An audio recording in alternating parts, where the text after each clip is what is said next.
Ndioma ndewonu ekelekwa m unu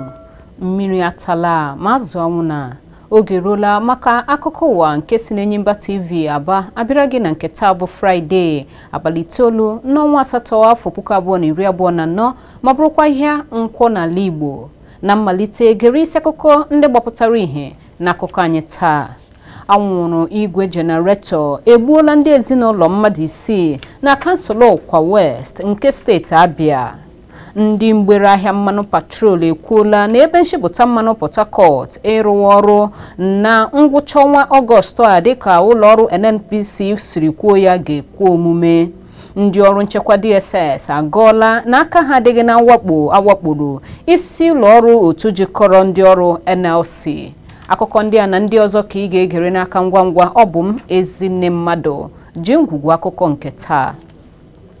Ọ bụrụ ọnọdụ nke anya mmiri nakwa mgbawa obi n'obodo isi Obehe nke dị na kansụl Ọkwa West na steeti Abia dịka mmadụ 6 nke si n'otu ezinụlọ ghọrọ ndị nwụrụ anwụ. Ndị ezinụlọ ahụ mgbe ha na-alaba ụra abalị hapụrụ igwe jenareto ha n'azụ ụlọ n'akụkụ ọnụ mpio nke ụlọ ha bụkwanụ nke emepere emepe. Ọnụ mpio ahụ nke emepere emepe nyere anwụrụ ọkụ nke si n'igwe jenareto ahụ ohere ịbata n'ime ụlọ ebe ndị ezinụlọ a dina bụkwanụ nke ha kuru nke kpatara ebelebe a. Nke a bụ ebelebe nke gburu dịka akụkọ enwetara si na-akọwa na o mere n'okporo ámá nke Ofoji Street dị na Obehe, ebe ahụ tara otu nwanyị, ụmụ ya 3, nwanne ya nwanyị nakwa nwanne di ya nke nwoke bụ ndị na-aghọọla ozu ka ọ dị ugbu a. Naanị onye nyere ndụ n'ime ezinụlọ mmadụ 7 bụ na nna ha, onye kwuru na ọ nọghị ya mgbe njinji a jiri. Ụlọ ọrụ nchekwa DSS agọrọla ụkwụ ha n'aka ha pụọ na mwakpo ahụ nke awakporo isi ụlọ ọrụ otu jikọrọ ndị ọrụ NLC n'aha mkpirisi nke dị n'Abuja. Na nzaghachi nyere ebubo a na-ebo na ndị ọrụ nchekwa DSS wakporo isi ụlọ ọrụ nke otu jikọrọ ndị ọrụ, onye na-ahụ maka mmekọrịta ọhaneze na ụlọ ọrụ DSS Dọkịta Peter Afunanya bụ onye kwuru na ụlọ ọrụ ahụ enweghị ihe ọbụla gbasara ya n'ihe omume ahụ nke emere n'ụlọ ọrụ ahụ. Afunanya kwuru na ụlọ ọrụ nchekwa DSS enweghị ihe ọbụla nke ha ma gbasara ya bụ ihe omume, ebe onye isi nke ozi na otu jikọrọ ndị ọrụ bụ NLC Benson Opa nọrọ n'ozi o zipụrụ kọwaa na ndị ọrụ nchekwa wakporo isi ụlọ ọrụ ha n'ihe dịka mgbe o jiri ọkara gafee elekere 8 nke abalị ụnyaahụ, ogologo oge agbasacharala ọrụ. Ka o si na dị, ọ gwara Enyimba TV na ndị ndu nke ndị ọrụ na-eji ụlọ ogige ahụ eme ihe agbafusiala ugbu a iji zoo onwe ha kamgbe emechara mwakpo ahụ.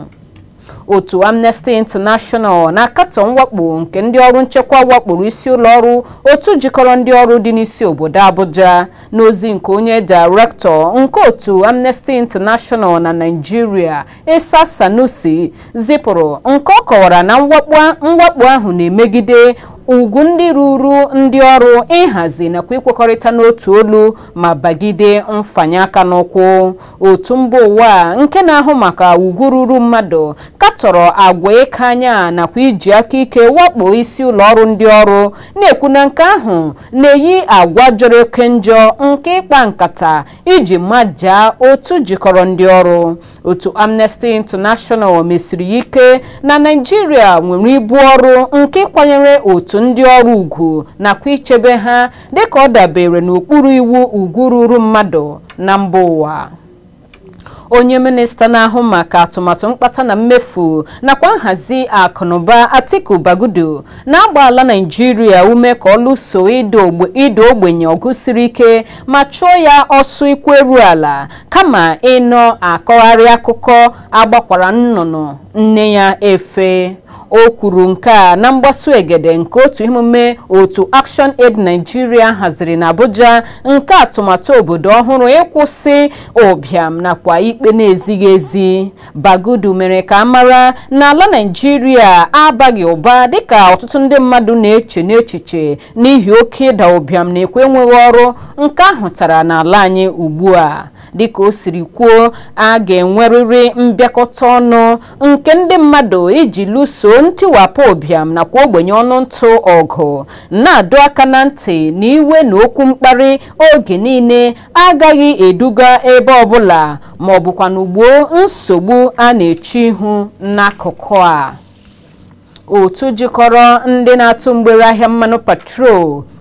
kwuru na nke onwe ha bụ Ipman n'aha mkpirisi ekwuola na mbirimbi ọnwa Ọgọst maka mmalite ọrụ nke ụlọ ọrụ nshipụta mmanụ dị na Port Harcourt ga-enwe isi. N'okwu ya n'otu ajụjụ ọnụ nke agbara ya, onye kọntrola nke otu Ipman bụ Zarama Mustapha bụ onye kwupụtara nke a, na-akọwa na akụrụngwa niile nke si na mmanụ patrol na-enweta ka ụlọ ọrụ nshipụta mmanụ ahụ ga na-emepụta ma ọ bụrụ na ọ malite ọrụ. Otu ahụ kwukwara na ego mkponye aka mmanụ patrol alataghachila n'ihi na ọnụego mmanụ patrol ji na-adabata ugbu a n'ala Nigeria maka 1 lita bụ 1,000 naira na 200 naira. Onye isi nke otu Ipman a, onye tara ụkpụrụ ndị na-adịghị akwụ otu ebe ụta dịka ọ bụ ya kpatara ogologo ahịrị nke a na-ahụta maka ịgbata mmanụ patrol n'ọdụ mmanụ patrol ndị enwere n'ala anyị, na-ekwu na ọkara ndị ahịa nke mgbere mmanụ patrol fọrọ ntakịrị ka ha bụrụzi ndị na-anọghị n'ahịa n'ihi ịgharamịgha nke ahụtara na azụmahịa forest n'ikuku.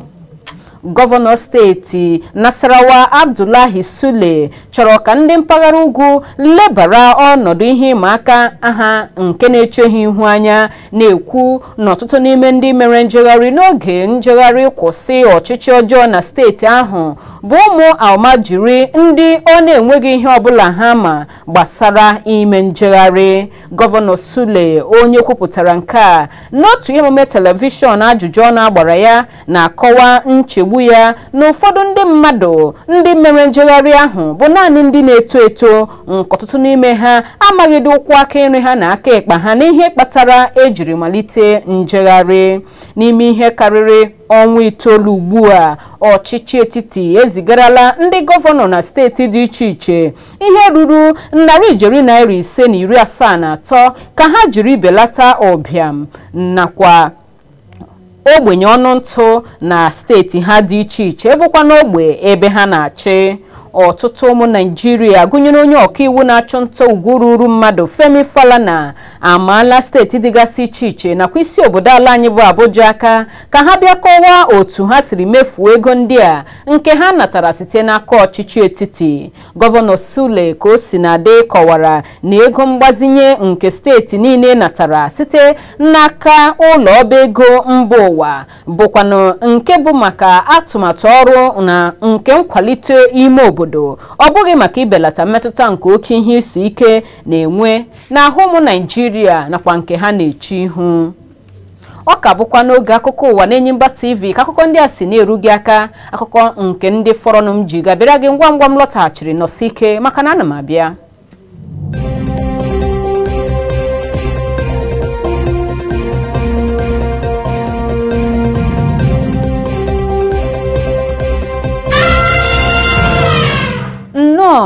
Na-eburu n'obi na ịka n'ebe ahụ ka anyị gaa n'ihu n'akụkọ ndị nke m ka ji n'aka ka fọrọ.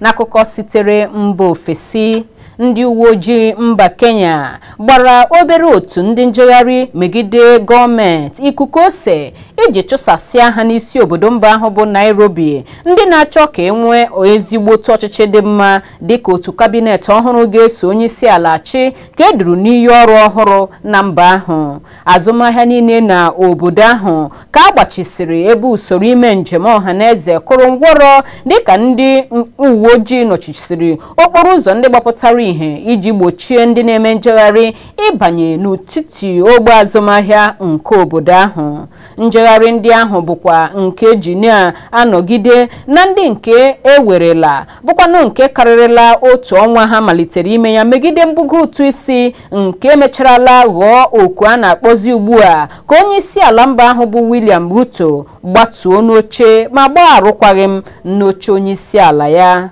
Otu ndị oso onye isi ala chi ọhụrụ a ehiwere bụkwanụ nke duru n'iyi ọrụ n'isi ụtụtụ ụnyaahụ bụ Tọzdee n'etiti ndị ọrụ nchekwa ezipụrụ n'ọtụtụ ha dị elu n'ọnụọgụgụ na ogige ebe obibi onye isi ala ebe ọ na-anọ arụ ọrụ nakwa obi onye isi ala bụkwa n'ebe ndị njegharị a siri ọnwụ ma na-eyi egwu na ha ga-awụcha ebe ahụ. N'akụkọ akụnụba, ụmụafọ obodo a na ugbu a bụrụ ndị ikuku nke ọnụ ahịa nke mmanụ gaasị eji esi nri na-arị elu ọjị na-ebugharị na-agba gburugburu nakwa oke ihe isi ike nke ahụtara ugbu a dịka ya bụ mmanụ nọzi 1,250 maka 1 kg. Mbugo ahụ mere n'egbughị oge site na Naira 5 nke ọ nọbụ na ya n'afọ 2018 bụkwanụ nke na-emelu ugbu a ka ọtụtụ ezinụlọ n'ala anyị bụrụ ndị eboro ibu ndị dị arọ n'elu nke ha ebu n'ịzọ nakwa ịzụ ezinụlọ ha. Obi ọjọọ na iwe abụrụla ihe jupụtara ndị mmadụ obi mgbe a bịara n'elu tebụl maka iri nri bụkwa n'ebe ha na-echeta n'otu iri nri si ike ugbu a ebe usoro obibi ndụ abụrụkwana nke na-ala elu n'ọtụtụ mba nke dị n'Afrịka. Enyimba TV chọpụtara na nkezi gburugburu ala anyị a na-eji ihe dịka